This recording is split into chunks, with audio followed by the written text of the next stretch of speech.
Hello everyone, I am Pallavi Mishra and welcome back to my channel learn to teach. तो जैसा कि आप सबको पता है कि कल आपका बीएड सेमेस्टर 1 और 3 के एग्ज़ाम स्टार्ट हो रहे हैं 13 दिसंबर से। ठीक है, तो कुछ इंपॉर्टेंट पॉइंट्स थे जो मैं चाहती थी कि आप लोग ध्यान रखें। बहुत सारे लोग चैनल से नए जुड़े हुए हैं और सेमेस्टर 1 में पहली बार एग्ज़ाम देने जा रहे हैं। तो यहाँ पर कुछ इंपॉर्टेंट पॉइंट्स हैं, वो याद रखिएगा। एग्ज़ाम में ऐसी गलती मत करिएगा क्योंकि ऑब्वियसली एग्ज़ाम 1 वीक पहले ही आया है, तो आप लोगों की प्रिपरेशन में मे बी उतना ज़्यादा अच्छे से ना हो पाई हो, लेकिन फिर भी उत जितनी प्रिपरेशन हुई है उसके अकॉर्डिंग ही आप अगर अपना बेस्ट देते हैं अकॉर्डिंग टू जो आपका एक पेपर पैटर्न है, अटेम्प्ट करने का तरीका, तो बहुत कुछ उस पर भी डिपेंड करता है। कभी कभी लोग कम पढ़ के भी बहुत अच्छे नंबर ले आते हैं और कभी कभी बहुत पढ़ते हैं लेकिन प्रेजेंटेशन उतना अच्छा नहीं होता तो नंबर नहीं आते हैं। तो चलिए देखते हैं आपको किन किन बातों का ध्यान रखना है जिससे आप अपना दी बेस्ट रिजल्ट लेकर आ पाएं।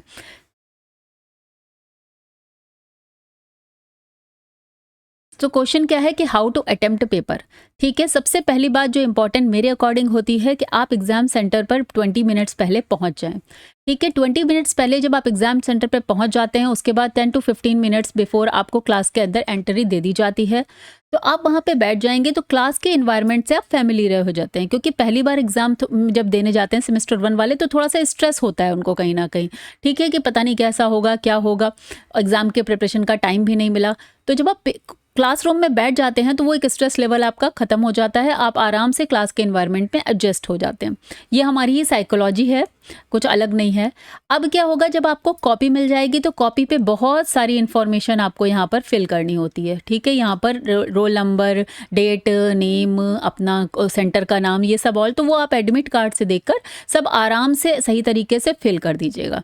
ओके, इसके बाद नेक्स्ट काम आपका क्या होगा, आप कॉपी खोलेंगे और उस पे एक साइड पे आपका मार्जिन होगा लेकिन इस साइड पे मार्जिन नहीं होगा।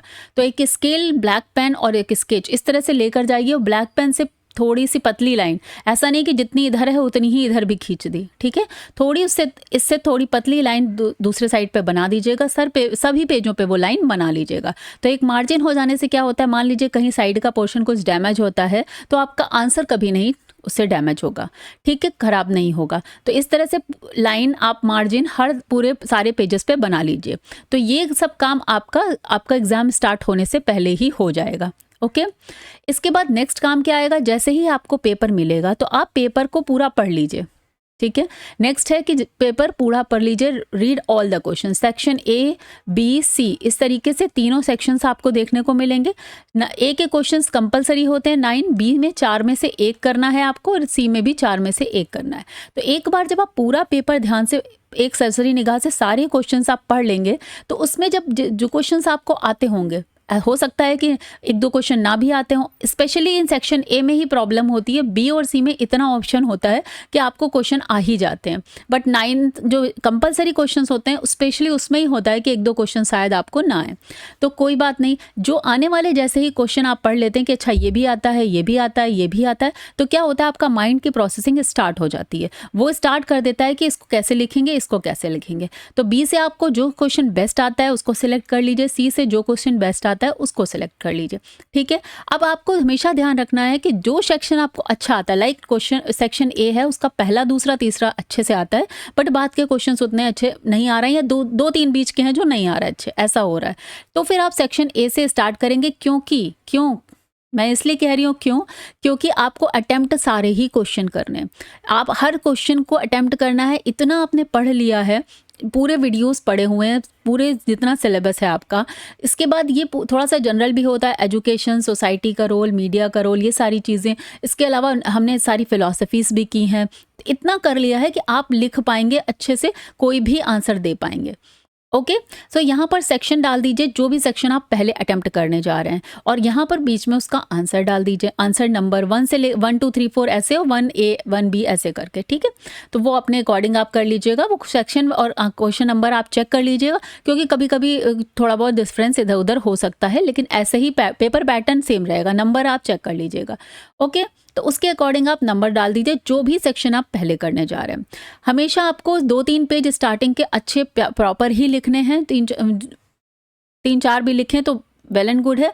तो अटेम्प्ट करेंगे सेक्शन वाइज, इसके बाद 2-3 पेज स्टार्टिंग के अब जो आंसर है वो गुड हैंड राइटिंग में लिख दीजिए।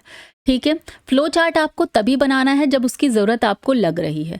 ठीक है, तो फ्लो चार्ट का हमेशा क्या रहता है कि अगर आप मान लीजिए किसी क्वेश्चन में फ्लो चार्ट बनाना चाहते हैं, तो यहाँ पर तो आपने सेक्शन पढ़ा हुआ है, आंसर डाल दिया, इसके बाद 2-3 लाइन का इंट्रो कर दीजिए।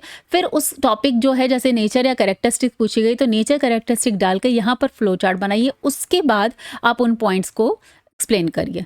पॉइंट लिखा, 2-3 लाइन एक्सप्लेन, पॉइंट लिखा, 2-3 लाइन एक्सप्लेन। 2 तरीके होते हैं, या तो ऐसे लिखिए, या तो 1 2 3 4 डाल के डायरेक्ट आप सारे स्टेटमेंट लिख दीजिए। वो डिपेंड ऑन योर कि आपको कितना याद है, कैसे याद है।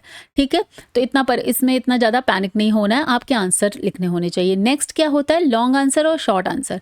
तो जैसा कि मैंने बताया है, लॉन्ग आंसर 4.5 से 5 पेज का आप लिखिए। ओके, तो जैसे यहाँ पर आप फ्लो चार्ट वगैरह बनाएंगे तो आपका 5 पेज तक पहुँच जाएगा। इसके अलावा शॉर्ट 4.5 भी रह जाए तो भी टेंशन की बात नहीं है, 4 भी रह जाए तो भी टेंशन की बात नहीं। मान लीजिए 4 ही रह गई और 10 ही मिनट बचे आपके पास, तो दूसरा क्वेश्चन करना है ना, क्योंकि क्वेश्चन आपको अटेम्प्ट करने हैं सारे, तो दूसरे पे आ जाइए। ऐसा नहीं कि इसको हमें 4.5-5 पेज करना है, फिर चाहे दूसरा वाला छूटा जा रहा है, दूसरा कर लेना है। शॉर्ट आंसर्स में भी 1.5 से 2 पेज कहा है मैंने, लेकिन अगर मान लीजिए 1 से 1.5 पेज में ही आप लिख पा रहे हैं तो सोचिए नहीं, परेशान मत होइए, 1.5 पेज तक भी चलेगा, 1 पेज तक भी चलेगा। बस ये है कि अगर शॉर्ट क्वेश्चन के पहले 2-3 क्वेश्चन अगर आप अटेम्प्ट कर रहे हैं तो वो 1 पेज में नहीं, वो कम से कम 1.5 पेज में लिख दीजिएगा। बाद के क्वेश्चंस आप 1-1 पेज पे लिख देंगे तो भी कोई बात नहीं। ठीक है, तो ये सारी चीज़ें हमने डिस्कस कर ली। तो एक बात याद रखिएगा, कॉपी आपको एक ही मिलती है, इससे ज़्यादा नहीं मिलेगी, तो सारे आपको क्वेश्चन का आंसर उसी में लिखना है। ठीक है, और दूसरा पेन, बात ये थी कि 2 से 3 पेन आप ले जाइए, 2 पेन आप ब्लू ले लीजिए और 1 ब्लैक ले लीजिए, और सबका फ्लो बना लीजिए, उनको और बहुत ज़्यादा लिख कर उसका फ्लो कर लीजिए, जिससे वहाँ पर उस समय आपकी वो जो हर्डल ना बन जाए, क्योंकि अगर नया पेन उस समय आप चलाएंगे तो वो फ्लो में चलेगा नहीं, पेज थोड़े उसके खुरदुरे होते हैं, रफ होते हैं। ठीक है, तो एक बात हमने ये भी डिस्कस कर ली। इसके अलावा डेफिनेशंस आप इसको इन्वर्टेड कॉमा में लिखनी है, डेफिनेशंस। ठीक है, हर टॉपिक की डेफिनेशंस रिवाइज कर लीजिए, इन्वर्टेड कॉमा में लिखनी है। जिनकी डेफिनेशन लिख रहे हैं उनके नाम की स्पेलिंग नहीं गलत लिखनी है। ठीक है, स्पेलिंग को सही लिखिएगा, डेफिनेशंस को इन्वर्टेड कोड में कर दीजिएगा। जो यहाँ पर हेडिंग डालेंगे वो ब्लैक स्केच पेन या ब्लैक पेन से डाल दीजिएगा। अगर आपको लग रहा है स्केच पेन और पेन करने में बार बार टाइम ज़्यादा जा रहा है तो आप हेडिंग सब डाल दीजिए, बस स्केच पेन से बाद में ऐसे करके नीचे उसके लाइन खींच दीजिएगा, चीज़ हाईलाइट कर दीजिएगा, जो भी मेन पॉइंट्स हैं उसके। ओके, नेक्स्ट देख लेते हैं। एक बार मैंने फ्लो चार्ट का भी एक बताया हुआ है। हाँ, तो यहाँ पर देखिए, जैसे कि मैंने ये लिखा हुआ है नेचर कैरेक्टरिस्टिक्स, इस तरीके से एक डायग्राम बनाना है। तो इसमें क्या करना है, एक बात आपको याद रखना है कि अगर नेचर आता है, कैरेक्टरिस्टिक्स आता है, ठीक है, तो सेम ही चीज़ लिखनी है आपको। नेचर है, कैरेक्टरिस्टिक्स है, नीड है, इंपॉर्टेंस है, तो उसको ऐसा नहीं करना है कि नीड अगर इंपॉर्टेंस है तो वो सेम ही होने वाला है ना, किसी भी उसका जो फंक्शन है वही उसका जो है प्रिंसिपल्स होंगे, तो थोड़ा सा कोऑर्डिनेट करके लिखने का आप माइंड में रखिएगा। ठीक है, चलिए अब देखते हैं, यहाँ पर देखते हैं, जैसे मार्जिन देखिए मैंने पतला बनाया है, इधर बड़ा है लेकिन इधर पतला है। ये कॉपी पतली है, आपको यहाँ वहाँ पर चौड़ी कॉपी मिलेगी जिसकी वृत्त थोड़ी सी ऐसे होती है। ठीक है, तो आप उस अकॉर्डिंग कर देंगे, अपने थोड़ा सा ध्यान रखेंगे। दूसरा, फ्लो चार्ट ऐसे बना सकते हैं, इस तरीके से डायग्राम के थ्रू आप रिप्रेजेंट कर सकते हैं। यानी यहाँ पर ऐसे गोला कर दिया, आप सर ऐसे भी कर सकते हैं, स्क्वायर बना दीजिए, उसके बाद इससे इस तरीके से लिख दीजिए। ठीक है, अगर टाइम नहीं बच रहा है तो ज़रूरी नहीं कि ये भी करिए, आप यहाँ पर खाली नाम ही लिख दीजिए। Okay, depend on your time और अपने मैनेजमेंट, टाइम का मैनेजमेंट आपको ध्यान रखना है। अगर आप सेक्शन ए अटेम्प्ट के 9 क्वेश्चंस फर्स्ट अटेम्प्ट कर रहे हैं तो 1 से 1 घंटा 10 मिनट, इससे ज़्यादा टाइम मत लगाइएगा। इसके बाद आपको लॉन्ग क्वेश्चंस भी लिखने हैं, 10 अप्रॉक्सीमेट 8 से 10 पेज। ठीक है, तो इतने में आप अपना 9 क्वेश्चंस कंप्लीट करिएगा, कोशिश करिएगा कंप्लीट हो जाए। पॉइंट जो डालने हैं, जैसे कि पॉइंट अगर आप 1 2 3 4 करके लिखते हैं तो 1 2 3 इस तरीके से जो पॉइंट है वो इसके मार्जिन के इस साइड डालिएगा। ठीक है, इधर के और पॉइंट डालिएगा। तो ये सारी चीज़ें हमने डिस्कस कर ली। इसके अलावा तो मुझे नहीं लगता कुछ भी डिस्कस करना है, सारी चीज़ें हमने डिस्कस कर ली हैं। नेक्स्ट वीडियो में हम मिलते हैं। कमेंट बॉक्स में लिखकर ज़रूर बताइएगा कि पेपर कैसा हुआ और आपको कहाँ कहाँ कैसे कैसे क्वेश्चंस आए। See you in the next video. Till then bye bye, take care, have a nice day and all the best.